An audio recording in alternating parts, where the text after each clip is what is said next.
ಓಂ ಶ್ರೀ ಗುರು ಬಸವಲಿಂಗಾಯ ನಮಃ. ಕೂಡು.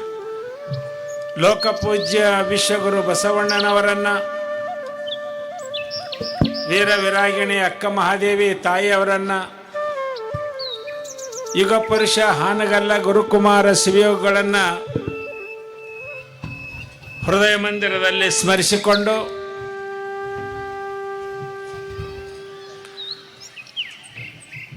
ಕೃಷ್ಣಾಪುರದ ಪುರಪ್ರವೇಶದ ಒಂದು ಮಹತ್ವಪೂರ್ಣವಾದಂಥ ಕಾರ್ಯಕ್ರಮ ಇದು. ಇಂಥ ಕಾರ್ಯಕ್ರಮಕ್ಕೆ ಅಧ್ಯಕ್ಷರಾಗಿರ್ತಕ್ಕಂಥ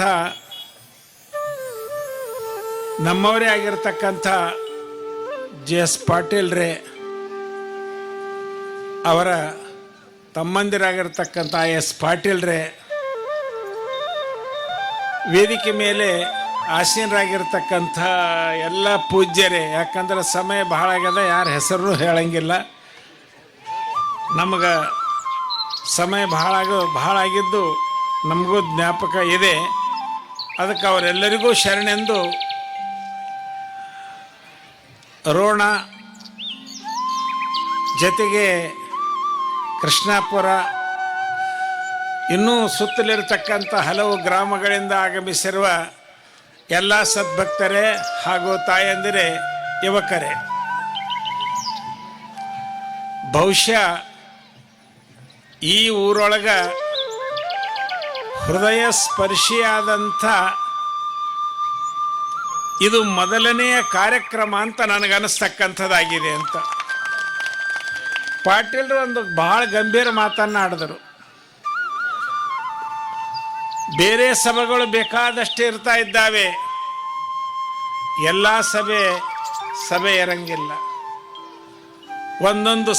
ಒಂದೊಂದು ಸಭೆ ಹೀಗಿರುತ್ತೆ, ಮನಸ್ಸು ಕಲಕ್ತಾ ಇದೆ, ಹೃದಯ ಭಾರ ಆಗ್ತಾ ಇದೆ, ಮನಸ್ಸಿಗೆ ನೋವಾಗ್ತಾ ಇದೆ, ಕಣ್ಣಲ್ಲಿ ನೀರು ಬರ್ತಾ ಇದೆ, ಏನೋ ಒಂಥರ ಅವ್ಯಕ್ತವಾದಂಥ ನೋವು. ಇದು ಒಂದು ಮನೆಗೆ ಅಲ್ಲ, ಒಬ್ಬ ತಂದೆಗೆ ಅಲ್ಲ, ಒಬ್ಬ ತಾಯಿಗೆ ಅಲ್ಲ, ಇಡೀ ಕೃಷ್ಣಾಪುರದ ಎಲ್ಲ ತಂದೆ ತಾಯಿಯಂದರಿಗೆ ಇವತ್ತಿನ ದಿವಸ ಒಂಥರ ಕಣ್ಣಾಗ ನೀರು ಬರ್ತಕ್ಕಂಥ ಒಂದು ಸನ್ನಿವೇಶ. ಇದು ಹೃದಯ ಸ್ಪರ್ಶಿ ಆದಂಥದ್ದು ಅಂತ. ಈ ಕ್ಷಣಗಳು ಬಹಳ ಕಡಿಮೆ ನಿಮ್ಮ ಜೀವನದಲ್ಲಿನೂ ಬರ್ತಾ ಇದ್ದಾವೆ. ಇವತ್ತು ಅಂಥದ್ದು ಬಂದಿದೆ. ಒಮ್ಮ ದುಃಖ ಆಗ್ತದ, ಒಮ್ಮ ಆನಂದನೂ ಆಗ್ತದ. ಸುಖ ದುಃಖಗಳ ಸಮ್ಮಿಲನ ಈ ಕಾರ್ಯಕ್ರಮ. ನಿಮ್ಮ ಕಾರ್ಯಕ್ರಮವನ್ನು ಸುಮಾರು 2.5 ತಾಸಿನಿಂದ ನಾನು ಸೂಕ್ಷ್ಮವಾಗಿ ಗಮನಿಸ್ತಾ ಇದ್ದೇನೆ. ನಾವು ಕಲ್ಪನೆ ಮಾಡಿದ್ದಿಲ್ಲ, ಕೃಷ್ಣಾಪುರದಲ್ಲಿ ಇಷ್ಟು ಭವ್ಯವಾದಂಥ ಮೆರವಣಿಗೆಯನ್ನು ಮಾಡ್ತಾ ಇದ್ದಾರೆ. ನೂರಾರು ಆರತಿಗೆ ಕಳಸಗಳನ್ನು ತೆಗೆದುಕೊಂಡು, ಕುಂಭಗಳನ್ನು ತೆಗೆದುಕೊಂಡು ಸ್ವಾಗತ ಮಾಡ್ತಾರಂತ ನಾವು ಎಂದೂ ಕಲ್ಪನೆ ಮಾಡಿಲ್ಲ. ಇಲ್ಲೆಲ್ಲ ತಾಯಂದಿರು ನೀವು ಮಾಡಿರ್ತಕ್ಕಂಥ ಸೇವೆ ನಿಜವಾಗಿ ಅಪೂರ್ವವಾದಂಥದ್ದು, ಬಹಳ ಆನಂದದಾಯಕವಾಗಿರ್ತಕ್ಕಂಥದ್ದಾಗಿದೆ. ಎಷ್ಟು ಆನಂದ, ಎಷ್ಟು ಖುಷಿ. ಬಹುಶಃ ನಿಮಗಷ್ಟೇ ಆಗಿಲ್ಲ, ಆ ಮೇಘರಾಜನಿಗೂ ಆಗಿಬಿಡ್ತಲ್ಲ. ಕೆಲವು ಎಂಥ ವಿಚಿತ್ರ ಇದ್ದಾರೆ. ಮೇಘರಾಜನಿಗೂ ಭಾಳ ಜನ ಏನಂದ್ರು ಅಂದ್ರೆ, ಮಳೆ ಬೀಳ್ತಾ ಇದ್ದಾಗ ನಮ್ಮ ರೂಪಾಯಿ ನೋಟುಗಳೆಲ್ಲ ತೊಯ್ಲತ್ತವ, ಹೆಂಗೆ ಮಾಡಲಿ ಅಂತ ಅಲತ್ತಿದ್ರು. ಏನ್ರಿ, ಕೆಲವರು ಅಂತ ಇದ್ರು ನಮ್ಮ ಮೊಬೈಲ್ ತೊಯ್ಲತ್ತದ, ಹೆಂಗೆ ಮಾಡಲಿ ಅಂತ ಅನ್ನಕತ್ತಿದ್ರು. ಆದ್ರೆ ನೋಟುನು ತೊಯ್ಗೊಡ್ಲಿಲ್ಲ, ಮೊಬೈಲ್ ಹಾಳು ಆಗಿಬಿಡ್ಲಿಲ್ಲ. ಆ ಮೇಘರಾಜನಿಗೂ ಕಣ್ಣಲ್ಲಿ ನೀರು ಬಂದು ಒಂಥರ ವ್ಯಥೆ ಆಗಿದೆ ಅನ್ನತಕ್ಕಂಥದ್ದೇ ಒಂದು ಸಂಕೇತ ಇದು. ಬಂಧುಗಳೇ, ಒಂದೊಂದು ಸಾರಿ ಹಿಂಗಾಗ್ತದೆ. ಒಂದೊಂದು ಕ್ಷಣಗಳು ಪ್ರಕೃತಿಯೂ ಸಹಿತ, ಪ್ರಕೃತಿಯಲ್ಲಿನೂ ಸ್ಪಂದನೆ ಇರ್ತಾ ಇದೆ. ಅಪೂರ್ವ ಸ್ಪಂದನೆ ಇರ್ತಾ ಇದೆ. ಬಹುಶಃ ಬಸವಣ್ಣನವರು ಯಾವಾಗ ಕಲ್ಯಾಣವನ್ನು ತ್ಯಾಗ ಮಾಡಿ ಕೂಡಲ ಸಂಗಮಕ್ಕೆ ರಿಟರ್ನ್ ಆಗಿ ಬರ್ತಾ ಇದ್ದಾರಲ್ಲ, ಅಂಥ ಒಂದು ಸಂದರ್ಭ. ಆ ಕಲ್ಯಾಣದಿಂದ ಅವರು ನಿರ್ಗಮಿಸ್ತಾ ಇದ್ದಾಗ ಇಡೀ ಕಲ್ಯಾಣ ಜನರು ಅಷ್ಟೇ ಅವರಿಗೆ ನೋವಾಗಿಲ್ಲ, ಮೇಲೆ ಪ್ರಕೃತಿಗೆ ಮೇಘರಾಜನಿಗೂ ಸಹಿತ ಕಣ್ಣಲ್ಲಿ ನೀರು ಬರ್ತಾ ಇದ್ದಾವೆ ಅನ್ನೋದನ್ನು ಅವರ ಚರಿತ್ರೆಯಿಂದ ನಮಗೆ ಗೊತ್ತಾಗ್ತಕ್ಕಂಥದ್ದಾಗಿದೆ ಅಂತ. ಆದರೂ ಇವತ್ತು ಬಹುಶಃ ಏನು ಮಾತಾಡಬೇಕು ಅನ್ನೋದನ್ನು ಗೊತ್ತಾಗ್ತಾ ಇಲ್ಲ.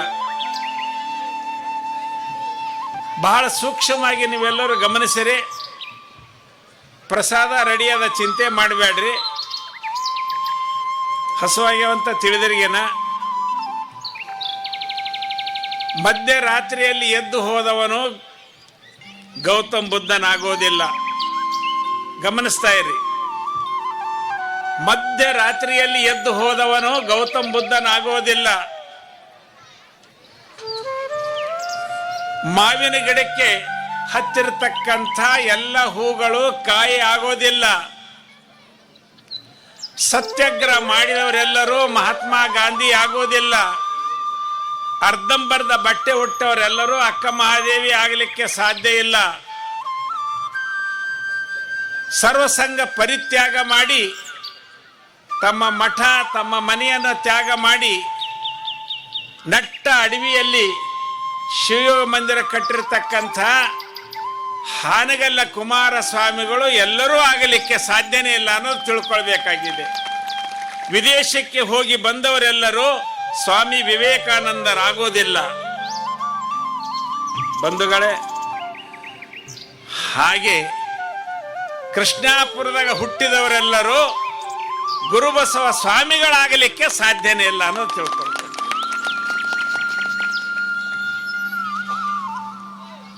ಹಾಗೆ ಒಂಥರ ಸಿಂಪಿ ಒಳಗ ಬಿದ್ದಿರ್ತಕ್ಕಂಥ ಸ್ವಾತಿ ನಕ್ಷತ್ರದ ಹನಿ ಮುತ್ತಾಗೋದಿಲ್ಲ, ಎಲ್ಲವೂ ಮುತ್ತಾಗೋದಿಲ್ಲ. ಸಿಂಪಿ ಹಾಗೆ ಶರಣಯ್ಯನವರ ಚನ್ನಬಸವಮ್ಮ ಅವರ ಹೃದಯದಲ್ಲಿ ಉದರದಲ್ಲಿ ಕೃಷ್ಣಾಪುರದಾಗ ಇಂಥದೊಂದು ಮುತ್ತು ಹುಟ್ಟಿ ಅದು ಕಲ್ಯಾಣ ನಾಡಿಗೆ ಹೋಗಿ ಮುಟ್ತಾ ಇದೆ ಅಂದ್ರೆ ಇದು ಸಾಮಾನ್ಯ ಅಲ್ಲ ಬಂಧುಗಳೇ. ಕಲ್ಯಾಣಕ್ಕೆ ಬಸವಣ್ಣನವರ ಕಾಲಕ್ಕೆ ಕಲ್ಯಾಣಕ್ಕೆ ಅಫ್ಘಾನಿಸ್ತಾನದಿಂದ ಮರಳು ಶಂಕರ ದೇವ ಬಂದಿದ್ದಾನೆ. ಕಾಶ್ಮೀರದಿಂದ ಮಹಾದೇವ ಭೂಪಾಲನು ಬಂದಿದ್ದಾನೆ. ಅಷ್ಟೇ ಅಲ್ಲ, ಉಡಿಸಾದಿಂದಲೂ ಮಹಾರಾಷ್ಟ್ರದಿಂದಲೂ ಆಂಧ್ರದಿಂದಲೂ ಎಲ್ಲ ಕಡೆಯಿಂದ ಕಲ್ಯಾಣ ನಾಡಿಗೆ ಶರಣರು ಬಂದು ಹೋಗಿರತಕ್ಕಂಥವರಾಗಿದ್ದಾರೆ. ಅದೇ ತೆರನಾಗಿ ಇಂದು ಕಲ್ಯಾಣ ನಾಡಿಗೆ ನಿಮ್ಮ ಕೃಷ್ಣಾಪುರದ ಸ್ವಾಮೀಜಿಯವರಲ್ಲಿ ಬಂದಿದ್ದಾರೆ ಅನ್ನೋದು ತಿಳ್ಕೊಳ್ಬೇಕು. ಇದು ಒಂದು ಕಾಲಜ್ಞಾನ ಸೂಚನೆ ಅಂತ ತಿಳ್ಕೊಳ್ಬೇಕು. ಅಲ್ಲಿ ಬರಬೇಕಾದ್ರೆ दाने दाने पे लिखा है खाने वालों का नाम. ಅನ್ನ ಅಲ್ಲದ ನಿಮ್ಮೂರಗೆ ಇಲ್ಲ, ಹುಷಾರಿರ್ರಿ. ನಿಮ್ಮೂರಿಗೆ ಹುಟ್ಟಿದ್ರು ನಿಮ್ಮೂರು ಅನ್ನ ಇಲ್ಲ. 25 ವರ್ಷತನ ಅಷ್ಟೇ ನಿಮ್ಮೂರು ಅನ್ನ. ಆದರೆ ಉಳಿದಿದ್ದೆಲ್ಲವೂ ಬಸವಣ್ಣ ನಾಡಿನಲ್ಲಿ ಬಸವಣ್ಣನ ಪ್ರಸಾದವನ್ನು ಸ್ವೀಕಾರ ಮಾಡಲಿಕ್ಕೆ ಈ ದೇವರಲ್ಲಿ ಬಂದಿದ್ದಾರೆ ಅನ್ನೋದು ತಿಳ್ಕೊಳ್ಬೇಕು ನೀವೆಲ್ಲ ಬಂಧುಗಳೇ. ಇವತ್ತು ಬದುಕಿನಲ್ಲಿ ಕೆಲವು ಕ್ಷಣಗಳು ಅವಿಸ್ಮರಣೀಯವಾಗಿ ಬರ್ತಾ ಇದ್ದಾವೆ. ಅವಿಸ್ಮರಣೀಯ ಈ ಕ್ಷಣ ಹಂಗ. ಇದು ಈ ಊರಿನ ಇತಿಹಾಸದಲ್ಲಿಯೇ ಎಂದೆಂದೂ ಮರಿಲಾರದಂಥ ಘಟನೆ ಇವತ್ತು ಆಗಿದೆ ಅನ್ನೋದು ನೀವೆಲ್ಲರೂ ತಿಳ್ಕೋಬೇಕಾಗಿದೆ ಅಂತ. ಆಶ್ಚರ್ಯ ಏನಂದ್ರೆ ರಾಜೀವ್ ಗಾಂಧೀಜಿಯವರ ಎಜುಕೇಷನ್ ಸೊಸೈಟಿ ಈ ದೇಶದಾಗೆ ಎಲ್ಲಕ್ಕಿಂತ ಚಿಕ್ಕ ವಯಸ್ಸಿನ ಪ್ರಧಾನಮಂತ್ರಿ ಯಾರು ಆಗಿದ್ರು ಅಂದ್ರೆ ರಾಜೀವ್ ಗಾಂಧಿಯವರಾಗಿದ್ದರು ಅನ್ನೋದು ನೀವೆಲ್ಲರೂ ತಿಳ್ಕೋಬೇಕಾಗಿದೆ ಅಂತ ತಿಳ್ಕೋಬೇಕು. ಬಹಳ ಜನರಿಗೆ ಗೊತ್ತಿಲ್ಲ. ಚಿಕ್ಕ ವಯಸ್ಸಿನಲ್ಲೇ ಪ್ರಧಾನಮಂತ್ರಿ ಆಗಿದ್ದು. ಅಷ್ಟೇ ಅಲ್ಲ, ದೇಶಕ್ಕಾಗಿ ಅಂಥ ಚಿಕ್ಕ ವಯಸ್ಸಿನ ರಾಜೀವ್ ಗಾಂಧೀಜಿಯವರು ಚಿಕ್ಕ ವಯಸ್ಸಿನಲ್ಲಿಯೇ ದೇಶಕ್ಕಾಗಿ ಅರ್ಪಣೆ ಆಗಿರ್ತಕ್ಕಂಥವರು ಅದೇ ರಾಜೀವ್ ಗಾಂಧಿಯವರು ಇದ್ದಾರೆ ಅನ್ನೋದು ನೀವು ತಿಳ್ಕೋಬೇಕು. ಆಗ ಧರ್ಮಕ್ಕಾಗಿ ಕೃಷ್ಣಾಪುರದ ಗುರುಬಸವ ಸ್ವಾಮೀಜಿಯವರು ಧರ್ಮಕ್ಕಾಗಿ ಸರ್ವಾರ್ಪಣೆ ಮಾಡಿ ಹೋಗ್ತಾ ಇದ್ದಾರೆ ಅಂದ್ರೆ ಇದನ್ನು ನೀವು ಹೆಮ್ಮೆ ಪಡಬೇಕಾದಂಥ ಮಾತಿದೆ ಅಂತ. ಹೆಮ್ಮೆ ಪಡಬೇಕು. ಯಾರಿಗಾದರೂ ಮಾತಾಡೋ ಕಾಲಕ್ಕೆ ಹೇಳಬೇಕು, ನಮ್ಮೂರದು ಒಬ್ಬ ಸ್ವಾಮೀಜಿ ಕಲ್ಯಾಣ ನಾಡಿನೊಳಗ ಇದ್ದಾರೆ ಅಂದ್ರೆ ನಿಮ್ಗೆಷ್ಟು ಖುಷಿ ಆಗ್ತದ, ಎಷ್ಟು ಆನಂದ ಆಗ್ತದ, ಅದು ನಿಮಗೆ ಅನುಭವ ಆಗ್ತಕ್ಕಂಥದ್ದಾಗಿದೆ. ಪಾಟೀಲರು ನಿಜವಾಗಿ ಅವರಿಗೆ ನಾವು ವರ್ಣನೆ ಮಾಡೋಂಥ ಮಾತಿಲ್ಲ. ಪಾಟೀಲರವರು ಇವರಿಗೆ ಎಲ್ಲ ರೀತಿಯಿಂದ ಸಹಕಾರ ಮಾಡಿದ್ದಾರೆ. ಅವರು ಮಾತಾಡಿದ ಮೇಲೆ ಗೊತ್ತಾಗ್ತಾ ಇತ್ತು, ಎಲ್ಲ ರೀತಿಯಿಂದ ಸಹಕಾರ ಮಾಡಿದ್ದಾರೆ. BS ಪಾಟೀಲಕ್ಕಿಂತ ಮೊದಲೇ IS ಪಾಟೀಲರು ನಮ್ಮ ಬೀದರ್ ಜಿಲ್ಲೆಗೆ ಸಂಬಂಧ ಆಗ್ಯದ. ಅದು ಭಾಳ ಮಜೆ ಅದ, ಅದೂ ಭಾಳ ಮಜೆ ಅದ. ಗೊತ್ತೇ, ಬಸವರಾಜ ಬುಳ್ಳ ಅಂತ ಕಾಂಗ್ರೆಸ್ದ ಪ್ರೆಸಿಡೆಂಟ್ ಒಂದು ಕಾಲಕ್ಕ, ಮತ್ತು ಬಸವ ತತ್ವದ ಅಭಿಮಾನಿಗಳವರು, ಸಾಮಾನ್ಯ ಅಲ್ಲ, ಬಸವ ತತ್ವ ಅಭಿಮಾನಿಗಳು. ಅಂಥವರ ಜೊತೆಗೆ ಅವರ ಮನೆಗೆ ಅವರ ಮಗಳನ್ನ ಕೊಟ್ಟಿದ್ದಾರೆ, ಕಲ್ಯಾಣ ನಾಡಿಗೆ ಕೊಟ್ಟಿದ್ದಾರೆ. ಖುಷಿ ಆಗ್ತದ ಈ ಭಾಗದಿಂದ. ಹಂಗ ನಿಮ್ಮೂರಿನ ಮಗನು ಕಲ್ಯಾಣ ನಾಡಿಗೆ ನೀವು ಅರ್ಪಣೆ ಮಾಡಿದ್ದೀರಿ. ಇದು ಒಂದು ಬಹಳ ಖುಷಿಯಾದಂಥ ಸಂತೋಷ ಆಗ್ತಕ್ಕಂಥದ್ದು ಮಾತಿದೆ. ಬಂಧುಗಳೇ, ಇವತ್ತು ಸನ್ಯಾಸಿ ಆಗೋದು ಅಷ್ಟು ಸರಳ ಇಲ್ಲ, ತಿಳಿತಿಲ್ಲ. ರಾಜಕಾರಣಿ ಆಗೋದೂ ಸರಳ ಇಲ್ಲ, ಗೊತ್ತೇ. ಈಗರ ಬಹಳ ಕಷ್ಟದಾಯಕ ಅದ. ಜನ ಜವಾಹರ್ಲಾಲ್ ನೆಹರೂಜಿ ಕಾಲಕ್ಕೆ ಥೋಡೆ ಮಳಮಳಿದ್ದು ಮಂದಿ, ಊರಾಗ ಗೌಡ್ ಹೇಳ್ದ, ದೇಶಮುಖ್ ಹೇಳ್ದ ಅಂದ್ರೆ ಇಡೀ ಊರು ಮಂದಿ ಓಟ್ ಹಾಕಿಬಿಡ್ತಿದ್ರು. ಆದರೆ ಈಗಿನ ಪರಿಸ್ಥಿತಿ ಹೆಂಗದ ಅಂದ್ರೆ, ಯಾರು ಹೇಳ್ದ ಊರಾಗಿನ ಗೌಡ್ ಹೇಳಿ, ಕುಲಕರ್ಣಿ ಹೇಳಿ, ದೇಶಮುಖರು ಹೇಳಿ, ದೇಶಪಾಂಡೆ ಹೇಳ್ರಿ, ಓಟ್ ಹಾಕ ಕಾಲಿಲ್ಲ. ಇದು ರಾಜಕಾರಣಿಗಳಿಗೆ ಪರೀಕ್ಷೆ ಅದಿದು. ಇಡೀ ಜನಗಳ ಮನಸ್ಸನ್ನು ಗೆದಿಬೇಕಾದ್ರೆ ಸರಳ ಇಲ್ಲ. ಅದಕ್ಕೆ ಜನಗಳ ಸೇವೆಯನ್ನು ಯಾರು ಮಾಡ್ತಾ ಇದ್ದಾರೆ, ಜನಗಳ ಕಷ್ಟ ದುಃಖಕ್ಕೆ ಯಾರು ಸ್ಪಂದಿಸ್ತಾ ಇದ್ದಾರೆ, ಆ ರಾಜಕಾರಣಿ ಯಶಸ್ವಿ ಆಗ್ತಾ ಇದ್ದಾರೆ. ಹಾಗೆ BS ಪಾಟೀಲರು ಯಶಸ್ವಿಯಾಗಿ 4 ಸಾರಿ ಇವತ್ತು ಅವರು BS ಪಾಟೀಲರು 4 ಸಾರಿ ಅಲ್ಲ, ಅದಕ್ಕೆ 4 ಸಾರಿ ಆಗಿದ್ದಾರೆ. ಗುರುಪಾದಪ್ಪ ಸಂಗನ ಬಸಪ್ಪ ಪಾಟೀಲ್ರು ಅವ್ರಾಗ್ಯಾರ, 4 ಸಾರಿ ಆಗ್ಯಾರ ಅಂತ. 4 ಸಾರಿ ನಮ್ಮಲ್ಲಿ ಎಷ್ಟೋ ಸಾರಿ 1 ಸಾರಿ ಆಗ್ಯಾನಂದ್ರೆ ಡುಮ್ ಹೊಡೆದನಾದ್ರೆ ಅವನಿಗೆ ಬರಗೊಡೋರು. ಇಂಥ ಎಷ್ಟೋ ಕ್ಷೇತ್ರದ ಇವರು 4 ಸಾರಿ ಬಂದಾರ ಅಂದ್ರ ಮತ್ತೇನು ಕಾರಣ ಅಲ್ಲ, ನಿಮ್ಮ ಬಗ್ಗೆ ಅವರ ಕಾಳಜಿ, ಅವರ ಪ್ರೀತಿ, ಅವರ ವಿಶ್ವಾಸ, ಅದರ ಪರಿಣಾಮವಾಗಿ ಏನು ಮಾಡಿದ್ದೀರಿ ಅಂದ್ರೆ ಅವ್ರನ್ನೇ ನೆನೆಸ್ತಾ ಇದ್ದೀರಿ. ಕೇವಲ ನೇತಾಗಳಲ್ಲ, ಅವರು ರಾಜಕಾರಣಿ ನೇತಾ ಅಲ್ಲ, ಅವರು MLA ಅಲ್ಲ, ಅವರು ನಿಮ್ಮೆಲ್ಲರಿಗೂ ತಂದೆ ತಾಯಿಯಾಗಿ ಪರಿಣಮಿಸಿದ್ದಾರೆ ಅನ್ನೋದು ಬಹಳ ಮಹತ್ವದ. ಯಾಕಂದ್ರೆ ಗುಡಿಸಲ್ದಾಗನು ಹೋಗಿ ಮಾತಾಡಿಸ್ತಕ್ಕಂಥ ನೇತಾಗಳು ಇವತ್ತು ಬೇಕಾಗಿದ್ದಾರೆ ಅಂತ. ಬಡವರ ಕಣ್ಣೀರನ್ನು ಒರೆಸಲಿಲ್ಲ ಅಂದ್ರೆ ಅವಯಾವ ರಾಜಕಾರಣಿ ಹೇಳಿ ನೋಡೋಣ ಅಂತ. ದೇವರ ಮಂದಿರ ಯಾವಾಗಲೂ ತೆರೆದಿರುತ್ತೆ ಅಲ್ಲ, ಮಠದ ಬಾಗಿಲು ಯಾವಾಗಲೂ ತೆರೆದಿರುತ್ತೆ ಅಲ್ಲ, ಅದೇ ತೆರನಾಗಿ ಈಗ ರಾಜಕಾರಣಿಗಳ ಮನೆ ಬಾಗಿಲು ಬಡವರಿಗಾಗಿ ಯಾರು ತೆರೆದಿಡ್ತಾ ಇದ್ದಾರಲ್ಲ, ಆ ಮನುಷ್ಯ ಫೇಮಸ್ ಆಗ್ತಾನ, ಅವ ಪ್ರಖ್ಯಾತಿಯನ್ನು ಹೊಂದಲಿಕ್ಕೆ ಸಾಧ್ಯ ಇದೆ ಅಂತ. ಪಾಟೀಲರು ಈ ಭಾಗದಾಗ ಸೇವೆ ಮಾಡ್ತಾ ಇದ್ದಾರೆ. ನಿಜವಾಗಿ ನಾವು ಹೆಮ್ಮೆ ಪಡ್ತಕ್ಕಂಥದ್ದು ಈ ಸಂದರ್ಭದಾಗ ತಿಳಿಸೋದಲ್ದೇನೆ, ಈಗ ಹೆಂಗಾಗ್ಯದಂದ್ರೆ ಗುರುತರ ಭಾರ.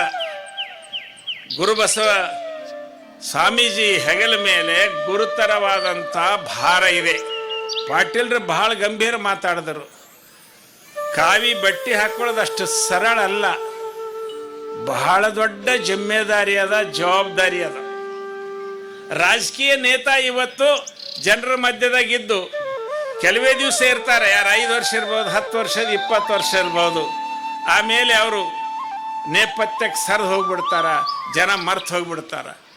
ಆದರೆ ಗುರುಗಳಾಗ್ತಕ್ಕಂಥವ್ರದ್ದು ಹೆಂಗಿದೆ ಅಂದ್ರೆ, ಒಂದು ಸಾರಿ ಸ್ವಾಮೀಜಿ ಆದ ನಂತರ, ಗುರು ಆದ ನಂತರ ಅವರು ಬದುಕಿರೋ ತನಕ 50 ವರ್ಷಕ್ಕೆ ಬದುಕಿರಲು, 60 ವರ್ಷಕ್ಕೆ ಬದುಕಿರಲು, ಅಲ್ಲಿವರೆಗೂ ಜನ ಏನಂತಾರ, ನಮ್ಮ ಗುರುಗಳೇ ಅಂತಾರ ಹೊರತು ಬೇರೆ ಏನು ಅನ್ನಲ್ಲ. ಮಾಜಿ ಗುರುಗಳಂತ ಅನ್ನಂಗೇ ಇಲ್ಲ. ಇವರೆಲ್ಲ ಮಾಜಿ ಆಗ್ತಾರೆ. ರಾಷ್ಟ್ರಪತಿ ಮಾಜಿ, ಪ್ರಧಾನಮಂತ್ರಿನೂ ಮಾಜಿ, ಯಾರು ಬೇಕಾದ್ರು ಮಾಜಿ. ಯಾವಾಗಲೂ 24 hours ಅಷ್ಟೇ ಅಲ್ಲ, ಇಡೀ ಬದುಕಿನವರೆಗೂ ಇವರು ಕೆಂಪನ ಬಟ್ಟೆಗಳದ ನೋಡಿ, ಇವರು ಎಂದೂ ಮಾಜಿ ಆಗಲ್ಲ. ಎಷ್ಟು ನಿಷ್ಠೆ ಇದೆ ಈ ದೇಶದಲ್ಲಿ. ಸನ್ಯಾಸಿಗಳ ಬಗ್ಗೆ ಎಷ್ಟು ನಿಷ್ಠೆ ಇದೆ ನೀವು ತಿಳ್ಕೊರಿ ಅಂತ, ಎಷ್ಟು ಗೌರವ ಇದೆ ಅದು ಹೇಳಲಿಕ್ಕೆ ಬರಲಾಕ ಸಾಧ್ಯ ಇಲ್ಲ. ಬಹಳ ನಿಷ್ಠೆ ಇದೆ ಇವತ್ತಿಗೂ. ಕಾವಿ ಬಟ್ಟೆಗೆ ಬಹಳ ನಿಷ್ಠೆ ಇದೆ. ಗುರುಗಳವರು ಲಿಂಗೈಕ್ಯರಾದ ನಂತರ ಅವರ ಗದ್ದಿಗೆಗೆ ಇವತ್ತಿಗೂ ನಡ್ಕೊಡ್ತಾ ಇದ್ದಾರೆ. ಹಾನಗಲ್ಲ ಗುರುಕುಮಾರ ಸೇವೆಗಳವರ ಗದ್ದಿಗೆಗೆ ನಮ್ಮ ಪಾಟೀಲ್ ಸಾಹೇಬರು ಅಧ್ಯಕ್ಷ, ಅಲ್ಲಿ ಸದಸ್ಯರದಾರ, ಟ್ರಸ್ಟಿಗಳದಾರ. ಅಲ್ಲಿ ಎಷ್ಟು ಜನ ನಡ್ಕೊಂಡು ಹೋಗ್ತಾರೆ ಹೇಳಿ ನೋಡೋಣ. ಬಹಳ ಆಶ್ಚರ್ಯ ಅನ್ನಿಸ್ತಕ್ಕಂಥದ್ದಾಗಿದೆ. ಅದಕ್ಕೆ ಬಂಧುಗಳೇ, ಇಂಥ ಒಂದು ಸಂದರ್ಭದಾಗ ನಾವು ಕೆಲವು ಮಾತುಗಳನ್ನು ಭಾಳ ಗಂಭೀರವಾಗಿ ಮಾತಾಡಬೇಕಾಗ್ತದೆ. ಇವತ್ತು ಸಭೆ ಆಯಿತು, ಮುಗೀತು, ಇಷ್ಟೇ ಅಲ್ಲ, ನಂತರನೂ ನಾವು ನೆನ್ಪಿಡ್ಬೇಕಾಗ್ತಕ್ಕಂಥದ್ದಾಗಿದೆ. ಒಂದು ಸಣ್ಣ ಮಾತನ್ನು ಹೇಳಿ ನಾನು ವಿಷಯನ ಮುಗಿಸ್ತಕ್ಕಂಥವನಾಗಿದ್ದೇನೆ. ಏನಾಗಿದೆ ಅಂದರೆ, 4 ಜನ ಹೆಣ್ಮಕ್ಕಳು ಕೂತ್ಕೊಂಡು ಮನೆಯೊಳಗೆ ಕಟ್ಟಿ ಒಳಗೆ ಕೂತ್ಕೊಂಡು ನಡು ಮಧ್ಯಾಹ್ನದಾಗ ಕಟ್ಟಿ ಮೇಲೆ ಕೂತ್ಕೊಂಡು ಮಾತಾಡ್ತಾ ಇದ್ದರು. ಏನು ಮಾತಾಡ್ತಾ ಇದ್ದರು ಅಂದ್ರೆ, ಒಬ್ಬ ಪತಿದೇವ ನತ್ತು ಮಾಡಿಸ್ರಿ ಅಂತ ಹೇಳಿದಳು ಗಂಡಗ. ಅವ ಈ ರಾಶಿ ಆಗೋಣ, ಆ ರಾಶಿ, ಈ ರಾಶಿ, ಆ ರಾಶಿ ಅನ್ಕೋತ 3 ರಾಶಿ ಮುಗಿದ 3 ವರ್ಷ ಆದ್ರೆ ಅವ ಹೊಟ್ಟೆ ಮಾಡಿಸೇ ಇಲ್ಲ. ಭಾಳ ದಿವಸ ಆದ ನಂತರ ಮಾಡಿಸಿದ ಅಂದ್ರೆ ಇನ್ನು ಕೇಳಿದ, ನತ್ತಂದ್ರೆ ಆಗ ಭಾಳ ಫೇಮಸ್. ಈಗೇನು ನತ್ತಿಂದ ಫೇಮಸ್ ಇಲ್ಲ. ಆಗಿನ ಕಾಲದಾಗ ನತ್ತಂದ್ರೆ ಭಾಳ ಫೇಮಸ್. ಇನ್ನು ಹೆಣ್ಮಕ್ಳು ಅಲ್ಲಿ ಹೋಗಿ ಕೂತ್ಕೊಂಡ್ರು, ಒಬ್ಬರು ಮೂಗಿಗೆ ಒಬ್ರು ಹಚ್ಕೊಂಡು ನೋಡಿದೆ, ಹೆಂಗದ ನೋಡು, ಭಾಳ ಚಂದ. ಮತ್ತೊಬ್ಬಗೆ ಹಚ್ಕೊಂಡ್ರು, ಮತ್ತೊಬ್ಬಗೆ ಹಚ್ಕೊಂಡ್ರು, ಭಾಳ ಸುಂದರ ಅದ, ಭಾಳ ಚಲೋ ಅದ. ಆಗ ಅವ್ರಾಗ ಮಾತಾಡ್ತಾರೆ, ನೋಡು, ನನ್ನ ಗಂಡಿಗೆ ಎಷ್ಟೋ ವರ್ಷ ಆಯ್ತು ಹೇಳತ್ತೀನಿ, ಅವ ಮಾಡ್ಸಲ್ಲೇ. ಆದರೆ ಈಕಿನ ಗಂಡ ಎಷ್ಟು ಒಳ್ಳೆಯವನ ಹೇಳಿದ ಕೂಡಲೇ ಇವ ಮಾಡಿಸಿದಾರ, ಅಂದ್ರೆ ಭಾಳ ಚಲೋ ಅಂತ ಒಬ್ಬಕ್ಕೆ ಅಂತಾಳ, ಇನ್ನೊಬ್ಬಕ್ಕೆ ಅಂತಾರ. ಅವ ಮಾಡ ಅಗಸಾಲೆ ಎಷ್ಟು ಚಲೋ ಅದಾನ, ಅಗಸಾಲೆ ಎಲ್ಲ ಬೆಳ್ಳಂದು ಮುತ್ತು ಹಾಕಿ, ನಡು ಬಂದು ಕೆಂಪಂದು ಮುತ್ತು ಹಾಕ್ಯಾನ, ಅವ ಎಷ್ಟು ಶಾಣ್ಯಾನ ಅಂತ ಅವರೆಲ್ಲ ಮಾತಾಡಕತ್ಯಾರ. ಅಷ್ಟೊತ್ತಿಗೊಬ್ಬ ಸನ್ಯಾಸಿ ಬಂದ. ಹೆಣ್ಮಕ್ಳು ಇವ್ರ ಮೀಟಿಂಗ್ ನೋಡ್ದವ, ಅಂದ ಇಲ್ಲಿಗ ಭಿಕ್ಷೆ ಸಿಗಲ್ಲ, ಇಲ್ಲ ನಿಂದ್ರದೆ ಅಂದವ. ಅವ್ರದ್ದೆಲ್ಲ ಮಾತು ಕೇಳ್ದವ, ಹಿಂಗೆ ವರ್ಣನ ಮಾಡ್ಕೊತ ಕುಂತರವ್ರು. ಆದ್ರೆ ಎಲ್ಲ ಆದ ನಂತರ ಅವ ಅಂದ, ಅಮ್ಮ, ನೀವು ಮೂಗಿಗೆ ಹಚ್ಕೊಂಡು ಗಂಡ ನತ್ತು ಮಾಡ್ಯಾನಂತ ಗಂಡನ ವರ್ಣನ ಮಾಡಿದಿರಿ, ಆಮೇಲೆ ಮಾಡಿದ ಅಕ್ಸಾಲೆಂದು ವರ್ಣನ ಮಾಡಿದಿರಿ, ಮತ್ತೊಂದು ವರ್ಣನ ಮಾಡಿದಿರಿ. ಆದ್ರೆ ಮೂಗು ಕೊಟ್ಟವಂದ್ರು ಒಬ್ರು ನೆನಪು ಮಾಡಬಲ್ರಿ ಅಲ್ಲ ಅಂದವ. ಏನ್ರಿ ಅರ್ಥ ಆಯ್ತಾ? ಮೂಗೇ ಇಲ್ಲ ಅಂದ್ರೆ ನೀನು ನತ್ತೆಯಲ್ಲಿ ಇಟ್ಕೊತಿದ್ದೆ ಬಾಯಿ. ಮೂಗು ಕೊಟ್ಟವನು ನೆನೆಸಲ್ಲ. ಯಾರು? ಪರಮಾತ್ಮ ಮೂಗು ಕೊಟ್ಟಾನ ನಮಗಂತ, ಕಿವಿ ಕೊಟ್ಟಾನಂತ ನಾವು ಆಭರಣಗಳನ್ನು ಇಟ್ಕೊಳ್ತಾ ಇದ್ದೀವಿ. ಪರಮಾತ್ಮನನ್ನ ಮರಿಬಾರದು. ಕೃಷ್ಣಾಪುರದ ಭಕ್ತರು ಭಾತಂಬ್ರ ಮಠವನ್ನು ಎಂದೂ ಮರಿಬಾರ್ದು ಅನ್ನೋ ನೀವೆಲ್ಲರೂ ತಿಳ್ಕೋಬೇಕಾದಂಥ ಮಾತಿದೆ. ಏನಕ್ಕೇನ ಪ್ರಕಾರೇಣ ಏನೋ ಆಗಿ ಹೆಂಗೋ ಆಗಿ ಸಂಬಂಧ ಆಯ್ತು. ಸಂಬಂಧ ಆದ ನಂತರ ಈಗ ಪ್ರಾರಂಭ ಆಯ್ತು. ನಿತ್ಯ ಬೆಳೀತಾ ಇರಬೇಕು ಪ್ರೀತಿ ವಿಶ್ವಾಸ. ನಿಮ್ಮಲ್ಲಿ ಕಾರ್ಯಕ್ರಮ ಇದ್ದಾಗ ನಾವು ಬರ್ತೀವಿ, ನಮ್ಮಲ್ಲಿ ಕಾರ್ಯಕ್ರಮ ಇದ್ದಾಗ ನೀವೆಲ್ಲರೂ ಬರಬೇಕು. ಇವತ್ತು ನಿಮ್ಮ ಪುರಪ್ರವೇಶದ ಕಾರ್ಯಕ್ರಮಕ್ಕೆ ನಮ್ಮಲ್ಲಿ ಭಕ್ತರು ಎಷ್ಟು ಜನ ಬಂದಿದ್ದಾರೆ ನೋಡ್ರಿ. 108 ಜನ ಭಕ್ತರು ನಿಮ್ಮ ಊರಿಗೆ ಬಂದಿದ್ದಾರೆ. 2 ಬಸ್ ತಗೊಂಡು ನಿಮ್ಮ ಬಂದಿದ್ದಾರೆ. ಕೃಷ್ಣಾಪುರ ಏನು ಬಾಂಬೆ ಅಲ್ಲ, ಬೆಂಗಳೂರು ಅಲ್ಲ. ಇಲ್ಲಿ ನೋಡಂಥದ್ದು ಯಾವುದೂ ಏನು ಇಲ್ಲ. ಏನ್ರಿ, ಏನು ತಾಜ್ ಮಹಲ್ ಅದ ಇಲ್ಲಿ? ಇಲ್ಲ. ಮತ್ತೆ ಹೇಳ್ರಿ, ಮತ್ತೆ ಯಾವ್ದಾರು ದೊಡ್ಡದು ಏನಾರ ಅದು ಇಲ್ಲ. ಇಲ್ಲಿ ನೋಡಬೇಕಾದಂಥದ್ದು ಏನಿದೆ ಅಂದ್ರೆ, ನಮ್ಮೂರಿಗೆ ಬಂದಂಥ ಗುರುಗಳು ಹುಟ್ಟಿರ್ತಕ್ಕಂಥ ಇಲ್ಲಿ ಏನು ಜನ ಅದರ, ಇಲ್ಲೇನು ಮಣ್ಣು ಅದಲ್ಲ, ಇದು ಎಷ್ಟು ಪವಿತ್ರ ಅದ ಅಂತ ಅವರು ಕಣ್ಣಿಗೆ ಹಣಿಗೆ ಹಚ್ಕೊಳಕ್ಕೆ ಇಲ್ಲಿ ಬಂದಿದ್ದಾರೆ ಭಕ್ತರನ್ನು ನೀವು ತಿಳ್ಕೊಬೇಕಾದಂಥ ಮಾತಿದೆ. ಅವರೆಲ್ಲರೂ ಬಂದಿದ್ದಾರೆ. ಒಂಥರ ಅವರಿಗೆಲ್ಲರೂ ರೋಮಾಂಚನ ಆಗಿರ್ತಕ್ಕಂಥ ಆಗಿದೆ. ಬಂಧುಗಳೇ, ಇದು ನಿಮ್ಮ ಸಮ್ಮೇಳನ. ಆತ್ಮೀಯ ಭಾವ ನಿಜವಾಗಿ ನಿರಂತರ ಇರಬೇಕಾಗಿದೆ. ಕೊನೆದೊಂದು ಮಾತು ಅಲ್ಲ, ಇಷ್ಟೆಲ್ಲ ನಾವು ವರ್ಣನೆ ಮಾಡಿದೆ, ಇದೆಲ್ಲ ಹೇಳಿದೆವು. ಆದರೆ ಇವರಿಗೆ ಕೊಟ್ಟವ್ರು ಅಂಥವ್ರು ಇರಬೇಕು ಅಂತ ತಿಳ್ತಾ ಹೊಲ ಕೊಡ್ಬೋದು, ಬಂಗಾರ ಕೊಡ್ಬೋದು. ಬಂಧುಗಳೇ, ತಮ್ಮ ಮಕ್ಕಳನ್ನು ಕೊಡೋದು ಯಾರಿಗಾರು ನಾವು ಕೇಳಿದೆವು, ಯಾರಿಗಾರು ಭಕ್ತರು ಕೇಳ್ತೇವೆ, ಭಾಳ ಜನ ಕೇಳಿದೆವು, ಏನೋ ನಿಮ್ಮ ಮಗನಿಗೆ ನಾವು ಮಠಕ್ಕೆ ತೊಗೋಬೇಕಂತ ಕೊಡ್ತೀರಿ ಏನೋ ಅಂದರು. ಅವ್ರಂದರು ಇಲ್ರಿ ಕೊಡಲಿವ ಅಂದರು. ಯಾಕಂದ್ರೆ ಪ್ರತಿಯೊಬ್ಬ ತಾಯಿದು ನನ್ನ ಮಗ ಕುಂಟಿರಲಿ, ಕುಡ್ಡಿರಲಿ, ಹುಚ್ಚಿರಲಿ, ದಡ್ಡಿರಲಿ, ನಮ್ಮ ಮನೆಗೆ ಇರಬೇಕು, ನಮ್ಮಲ್ಲೇ ಉಣಬೇಕು ಅನ್ನೋ ಭಾವನೆ ಇರ್ತದ. It is A correct. ಇದು ಭಾಳ ಒಳ್ಳೆಯದು, ಸತ್ಯನೂ ಅದೇ ಇದು ನಿಜವಾಗಿಯೂ. ಆದರೆ ಇವತ್ತಿನ ದಿವಸ ಯಾರಿಗಾರ ಕೇಳಿದ್ರೆ ಅವ್ರೇನಂತಾರೆ, ಡಾಕ್ಟರ್ ಮಾಡ್ತೀವಿ ಅಂತಂದ್ರೆ ಈಗ ನೀವೇನೋ ಒಂದು 100 ಮಂದಿ ಎದ್ದು ನಿಂದಿರ್ತೀರಿ, ನಮ್ಮ ಮಗನಿಗೆ ಒಯ್ರಿ ನೀವು ಡಾಕ್ಟರ್ ಮಾಡಿರಿ ಅಂತೀರಿ. ಇಂಜಿನಿಯರ್ ಮಾಡ್ತೀವಿ ಅಂದ್ರೆ ಕೊಡ್ತೇರಿ, ಲೀಡರ್ ಮಾಡ್ತೀವಿ ಅಂದ್ರೆ ಕೊಡ್ತೇವೆ, ಪ್ಲೀಡರ್ ಮಾಡ್ತೀವಿ ಅಂದ್ರೆ ಕೊಡ್ತೇವೆ, ಸಾಹಿತಿ ಮಾಡ್ತೀವಿ ಅಂದ್ರೆ ಕೊಡ್ತೇರಿ. ಆದರೆ ಸನ್ಯಾಸಿ ಮಾಡ್ತೀವಿ ಅಂದರೆ ಯಾರು ಕೊಡಲಿಕ್ಕೆ ಸಾಧ್ಯ ಇಲ್ಲ. ಅಂಥ ಮಹಾನ್ ತ್ಯಾಗ ಮಾಡಿದವರು ನಮ್ಮ ಶರಣಯ್ಯ, ನಮ್ಮ ಚೆನ್ನಮ್ಮ ತಾಯಿಯವರು. ಇದು ಬಹಳ ಮಹತ್ವದಿದೆ. ಎಂದು ಭಾತಂಬ್ರ ಮಠಕ್ಕೆ ಬಂದಿರು ನಮ್ಮ ತಾಯಿ ಚೆನ್ನಮ್ಮ, ಆಕೆನ ಕಣ್ಣೀರು ಇವತ್ತಿನ ತನೂ ನಿಂತಿಲ್ಲ. ಅವಳ ಕಣ್ಣೀರು ನೋಡಿ ನಮಗೂ ಕಣ್ಣೀರು ಬಂದು ಒಳಗೆ ಮನೆಗೆ ಹೋದೆವು ನೋಡ್ರಿ. ಮನೆಗೆ ಹೋದ್ರೆ ಆ ತಾಯಿಗೆ ಒಂಥರ ಆಗಕತ್ತದ, ಸುಧಾರಿಸವಲ್ದೆ ಒಂಥರ ಆಗ್ತದೆ. ತನ್ನ ಕುಡಿಯನ್ನು ಕುಡಬೇಕು. ಎಲ್ಲರ 1 ಲಕ್ಷ 2 ಲಕ್ಷ ಕೊಟ್ರೆ, ದೊಡ್ಡ ಸಾಹುಕಾರ ಇದ್ರು 1 ಲಕ್ಷ ಕೊಟ್ಟ 2 ಲಕ್ಷ ಕೊಟ್ಟ ಅಂದ್ರೆ ಬೆಳಗನವನಿಗೆ ನಿದ್ದೆ ಬರಲ್ರಿ. 1-2 ಲಕ್ಷ ಹೋದು ಹೆಂಗೆ ಮಾಡಲಿ ಅಂತ. 1-2 ಎಕರೆ ಜಮೀನು ಕೊಟ್ಟ ಅಂದರೆ ಬೆಳತನಕ ನಿದ್ದೆ ಬರಲ್ದು. ಆದರೆ ತನ್ನ ಕುಡಿಯನ್ನು ಮನೆಗೇನು ಒಂದು 10-8 ಮಕ್ಕಳು ಅದಾರ ಅಂದ್ರೆ ಒಂದು ಕೊಠಾಕಾರ ಭಾಳ ಚಂದಾಗ್ಯದ ಅಂದ್ರಿಗೇನ. ಇದನ್ನು ತಿಳ್ಕೊರಿ. 1 5-6 7 ಇದ್ದು ರೀ, ಅದ್ರಾಗ ಒಂದು ಕೊಠಾಕಾರ ತೋರಿ ಏನಾಯ್ತು ಅಂತ. ಹಂಗಲ್ಲ, 2 ಗಂಡು ಮಕ್ಕಳು, ಅದರಾಗ ಮೊದಲನೇ ಮಗನೇ ನಮ್ಮ ಗುರು ಬಸವದಾನ ಅಂದ್ರೆ ಮೊದಲನೇ ಮಗ.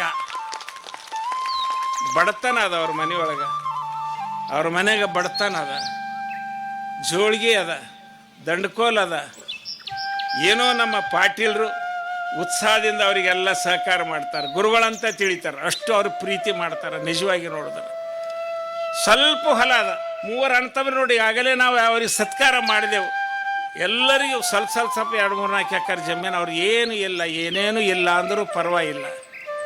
ಆದರೆ ಈಸ್ ಎ ಗ್ರೇಟ್ ಮ್ಯಾನ್. ಎಲ್ಲಕ್ಕಿಂತ ದೊಡ್ಡ ದಾನಿಗಳು ಅಂದ್ರೆ ನಮ್ಮ ಶರಣಯ್ಯ, ನಮ್ಮ ಚೆನ್ನಮ್ಮದಾರನ್ನು ನೀವು ತಿಳ್ಕೊಬೇಕಾದಂಥ ಮಾತಿದೆ. ಲಿಂಗರಾಜರನ್ನು ನಾವು ನೆನೆಸ್ತೇವೆ, ಈರ್ಷೆ ಸಮಾಜ ಲಿಂಗರಾಜರನ್ನು ನೆನೆಸ್ತಾ ಇದ್ದೇವೆ ನಾವು. ಆದರೆ ಇವರ ತ್ಯಾಗ ನೋಡಿದ್ರೆ ಅಪೂರ್ವ ತ್ಯಾಗ ಅದ, ಇದು ಸಾಮಾನ್ಯ ಅಲ್ಲ. ಅದಕ್ಕೆ ಅಮ್ಮ, ನಮ್ಮ ಮಗಳು ಗಂಡಗೆ ಮಾಡಿಕೊಂಡ ನಮ್ಮ ಮಗಳು ಹೋದರೆ ಸುಖದಾಗ ಇರ್ತಾಳೋ ಇಲ್ಲೋ ಅಂತ ತಿಳಿದು ತಂದೆ ತಾಯಿ ಅಳ್ತಾ ಇರ್ತಾರ. ಬುಳ್ಳನ ಮನೆಗೆ ಹೋದಂಥ ನಿಮ್ಮ ಮಗಳು ಬಹಳ ಸುಖದಾಗ ಅದಾಳ, ಬಹಳ ಆನಂದ ಅದಾರ. ಆಕಿನ ಗಂಡ ದೊಡ್ಡ ಡಾಕ್ಟರ್ ಅದಾರ, ನಮ್ಮ ಜಿಲ್ಲೆ ಒಳಗೆ ಬಹಳ ದೊಡ್ಡ ಡಾಕ್ಟರ್. ಹೇಳೋ ತಾತ್ಪರ್ಯ ಏನಂದು, ಹಂಗ ನಿಮ್ಮೂರಿನ ಈ ಮಣ್ಣಿನಲ್ಲಿ ಬೆಳೆದಂಥ ಗುರುಬಸವ ನೀವೇನು ಚಿಂತೆ ಮಾಡಕ್ಕೆ ಹೋಗಬೇಡ್ರಿ. ಯಾವ ಥರದ ದುಃಖ ಆಗಲ್ಲ, ಯಾವ ಥರದ ನೋವಾಗಲ್ಲ. ಭಾತಮ್ರದ ಭಕ್ತರು ಅವರಿಗೆ ತೊಟ್ಲಾಗಿ ಇಟ್ಕೊಂಡು, ಅಂಗೈ ತೊಟ್ಲಾಗಿ ಇಟ್ಕೊಂಡು ತೂಗ್ತಾರನ್ನು ತಿಳ್ಕೊರಿ ಅಂತ ಹೇಳ್ತಾ, ನೀವೇನು ಚಿಂತೆ ಮಾಡಬೇಡ್ರಿ, ಯಾರು ಏನು ನೋವಾಗಬಾರ್ದು. ನಿಜವಾಗಿ ಹಮೇಶ ಯಾವಾಗಲೂ ಬರ್ತಾ ಹೋಗ್ರಿ, ಕಲ್ಯಾಣ ನಾಡಿಗೆ ಬರ್ರಿ, ಕಲ್ಯಾಣದಾಗೆಲ್ಲ ನೋಡ್ರಿ. ಕಲ್ಯಾಣದಾಗ ನೋಡೋಂಥದ್ದು ಬಹಳ ಇದೆ ಅನ್ನೋದು ಈ ಸಂದರ್ಭದಾಗ ಸೂಚಿಸಿ, ನೀವೆಲ್ಲರೂ ಒಳ್ಳೆ ರೀತಿಯಿಂದ ಕಾರ್ಯ ಮಾಡಿರಿ. ಇದರ ಬಗ್ಗೆ ನಾವು ಎಷ್ಟು ವರ್ಣನೆ ಮಾಡಿದ್ರೆ ನಮಗೇನು ಕಲ್ಪನೆ ಮಾಡಿಲ್ಲ. ಇಷ್ಟು ಭವ್ಯವಾದಂಥ ಮೆರವಣಿಗೆ, ಇಷ್ಟು ಸಣ್ಣ ಊರದ ಇಂಥ ಭವ್ಯವಾದಂಥ ಮೆರವಣಿಗೆ ನೀವು ಮಾಡ್ತೀರಿ ಅಂದ್ರೆ ನನಗೆ ಬಹಳ ಆಶ್ಚರ್ಯ ಆಯಿತು. ಅಂದ್ರೆ ಹೆಂಗದ ಅಂದ್ರೆ ಮನಸ್ಸು ಬಹಳ ದೊಡ್ಡದದ. ಮನೆ ಸಣ್ಣದಿರಲಿ, ಮನೆ ಸಣ್ಣದಿದ್ರು ಪರವಾಗಿಲ್ಲ, ಮನೆಗಿದ್ದವ್ರ ಮನಸ್ಸು ಬಹಳ ದೊಡ್ಡದಿರಬೇಕು. ಹಾಗೆ ನಿಮ್ಮ ಮನಸ್ಸು ಬಹಳ ದೊಡ್ಡದು. ಪರಿಣಾಮ ಏನಾಗಿದೆ, ಇಂಥವ್ರು ಇದು ಮಾಡಿದೆ. ಪಾಟೀಲ್ರ ಕಾಲೇಜ್ದಲ್ಲಿ ಓದಲಿಕ್ಕೆ ಇವರು ಹೋದ್ರ, ಇವ್ರ ಗುರುಗಳು ಎಂಥವ್ರು ಅದಾರ. ಸಾಹೇಬ್ರು ಹೇಳಿದ್ರು, ಕೊಟ್ರ ಶೆಟ್ಟಿ ಏನು ನೋಡಿ, ಇವರೇ ಪ್ರಿನ್ಸಿಪಾಲ್ರ್ ಅದಾರ. ಈ ಮನುಷ್ಯ ಈ ಪ್ರಿನ್ಸಿಪಾಲ್ ಅದಾರ ಅಂತ ಅನ್ಸಂಗೇ ಇಲ್ಲ. ಇಷ್ಟು ಸಿಂಪಲ್, ಇಷ್ಟು ಸಾದಾ ಸೀದಾ, ಸಬ್ಸೆ ಜಾದ, ಭಾಳ ಸುಂದರ. ಅವ್ರನ್ನ ಮಾತಾಡಿಸಿ ನೋಡ್ದೇನ. ನಾನು ಕಾಲೇಜಿಗೆ ಬಂದೆ, ಅಲ್ಲಿ ನೋಡ್ದೇನ.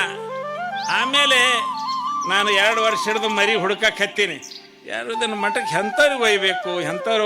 ನಮ್ಮ ಊರಾಗೇನು ಭಕ್ತರು ಅಂತಾರ, ನೋಡ್ರಿ ನೀವೆಷ್ಟು ಶಾಣೆ ಇದ್ದೀರಿ, ನೀವೇಟೆಷ್ಟು ಚಲೋ ಭಾಷಣ ಮಾಡ್ತೀರಿ, ಹಂಗ ಚಲೋ ಮರಿನೇ ತಗೊಂಡು ಬರ್ರಿ, ಅಂಥದ್ದು ತಂದ್ರೆ ನಡೆಯಲ್ಲ ಅಂತ ಅವ್ರ ವಾರ್ನಿಂಗ್. ನಾನು 2 ವರ್ಷ ಹಿಡಿದು ನೋಡ್ತಾ ಇದ್ದೆ. ಒಂದು ದಿವಸ ನಾನು ನಿಮ್ಮ ಕಾಲೇಜಿಗೆ ಬಂದೆ, ಪಾಟೀಲ್ರ ಕಾಲೇಜಿಗೆ ಬಂದೆ. ಅವ್ರಿಗೆ ಏಕಾಂತಾಗ ನಮ್ಮ ಕೊಟ್ರ ಶೆಟ್ಟಿ ಅವ್ರಿಗೆ ಕೇಳಿದೆ, ಗುರು ಬಸವ ಹೇಗದನ್ರಿ ಅಂತ ತಿಳ್ಕೊಂಡು ಸುಮ್ಮನೆ ಕೇಳಿದೆ. ನಾವು ಮಠಕ್ಕೆ ಮಾಡ್ತೇನೆ ಅಂತ ಅವ್ರಿಗೆ ಹೇಳಿ, ಒಳ್ಳೆ ಹುಡುಗ ಅದಾರ್ರಿ, ಸ್ವಾಮಿ ಭಾಳ ಚಲೋ ಅದಾರ್ರಿ, ಶಾಂತ ಅದಾರ, ಸಮಾಧಾನ ಅದಾರ, ಹಾರ್ಡ್ ವರ್ಕರ್ ಅದಾರ, ಹೀಗೆಲ್ಲ ಅವರು ಸ್ವಲ್ಪ ಮಾತಾಡಿದ್ರು. ಅದರಿಂದ ಒಂದಿಷ್ಟು ಚೆನ್ನಾಗಿ ಆಯಿತು. ನಮ್ಮ ಗೊಗ್ಗಿಹಳ್ಳಿ ಸ್ವಾಮೀಜಿಯವರು ಅದಾರಲ್ಲ, ಅವ್ರಿಗೆ ಒಂದು ದಿವಸ ಕೇಳಿದೆ, ಏನ್ರಿ ಮತ್ತು ನಾವೊಂದು ಮರಿ ಹುಡ್ಕಕ್ಕೆ ಹತ್ತೀನಿ, ಮತ್ತು ಎಲ್ಲರೂ ಮರಿ ಸಿಕ್ಕರೆ ಚಲೋ, ನೀವೇನು ಅಂತೀರಿ ಅಂದಾಗ ಅವರು ಗುರುಬಸವ ದೇವ್ರ ಬಗ್ಗೆನೇ ಹೇಳಿದ್ರು. ಅವರು ಸ್ವಾದರ ಮಾವ ಅವ್ರು ಹೇಳಿದ್ರು, ಇಲ್ರಿ ಅಂದರು. ಪರವಾಗಿಲ್ಲ, ಚಲೋ ಅದಾರ.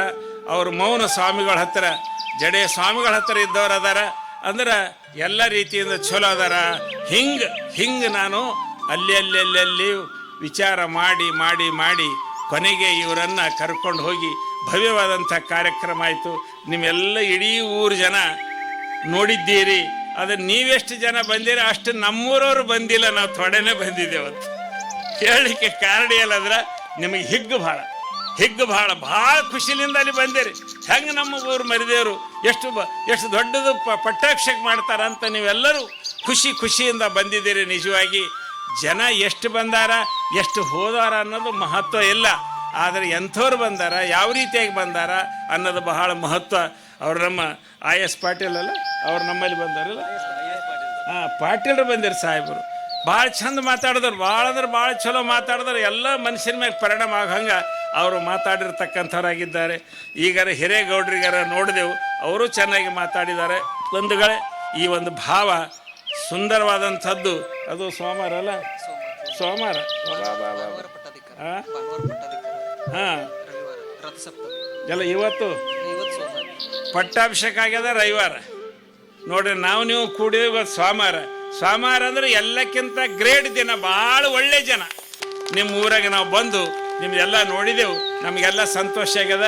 ಸಂತೋಷ ಆಗಿನೂ ಭಾಳ ಹೇಳ್ಬೇಕು ಅನ್ನಿಸ್ತದ ಮನುಷ್ಯನಿಗೆ, ಆದರೆ ಸಮಯ ಭಾಳ ಆಗ್ಯದ. ಅದಕ್ಕೆ ಹೆಚ್ಚಿಗೆ ನಾನು ಏನು ಮಾತಾಡ್ಲಾರ್ದೇನೆ ನಿಮ್ಮ ಊರಿಗೂ ದೇವರಿಗೆ ಕರ್ಕೊಂಡು ಒಯ್ದಿದ್ದೆವು. ಜವಾಬ್ದಾರಿ ಬಹಳ ಅದ.